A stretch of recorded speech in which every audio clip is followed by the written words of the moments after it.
न विराट की तरह अकड़ थी, न रोहित वाली महंगी चाल ढाल। छोटी सी कुर्सी पर भीड़ के बीच बैठे थे भारत के द वॉल। पूरा भारत आईपीएल में था व्यस्त, चौके छक्कों के शोर में था मस्त। तभी टीम इंडिया के कोच का दिखा ऐसा अवतार, लोग बोले सैल्यूट है सर।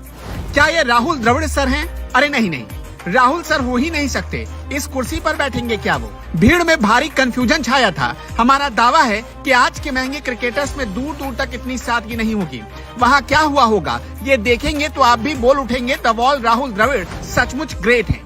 हम आपको ये बताएं या दिखाएं, उससे पहले राहुल द्रविड़ के कुछ रोचक किस्से जानिए। राहुल द्रविड़ के नाम से चिन्ना स्वामी स्टेडियम के बाहर की एक दीवार पर कभी 3 शब्द लिखे गए थे, कमिटमेंट, क्लास और कंसिस्टेंसी।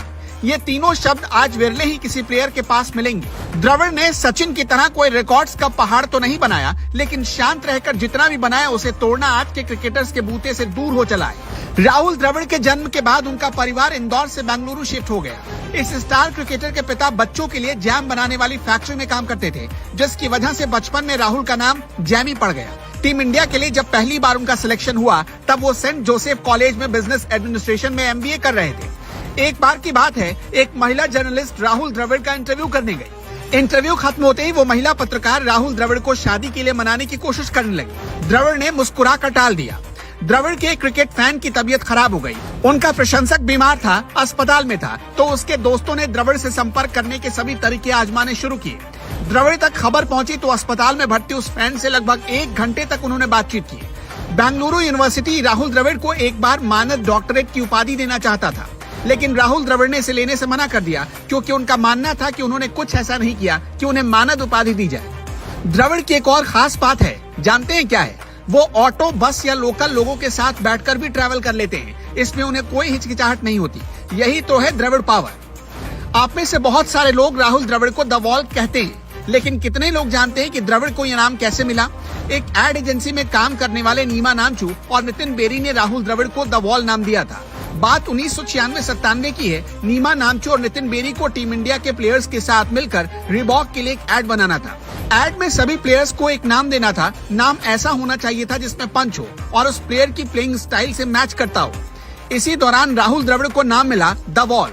इसी एड में अजहर को नाम मिला द सैसी और कुंबले को द वाइपर नाम दिया गया। लेकिन बाद में कुंबले और अजहरुद्दीन के नाम को लोग भूल गए, पर राहुल द्रविड़ का नाम याद रखा गया, क्योंकि द्रविड़ ने दीवार की तरह टिककर लंबी पारी खेली। कहते हैं राहुल द्रविड़ ने 1996 के पहले टेस्ट से लेकर 9 मार्च 2012 तक, यानी अपने आखिरी टेस्ट तक फील्ड पर दीवार बनकर ही खेलते रहे। बहुत कम लोग जानते होंगे कि द्रविड़ क्रिकेट खेलने से पहले हॉकी के भी प्लेयर रह चुके थे।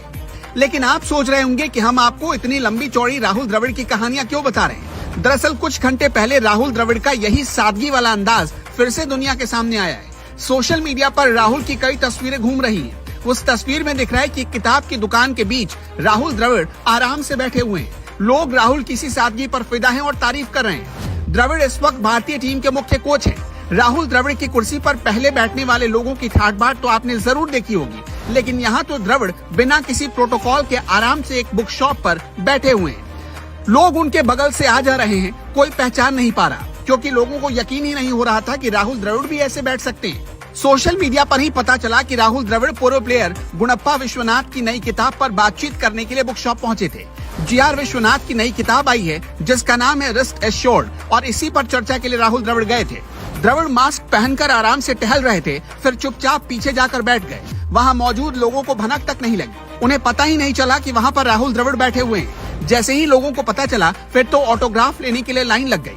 वैसे राहुल द्रविड़ की सादगी पर आप क्या कहना चाहते हैं, और क्या द्रविड़ के बारे में आपके पास भी कोई कहानी है? हमें जरूर बताइएगा कमेंट बॉक्स में।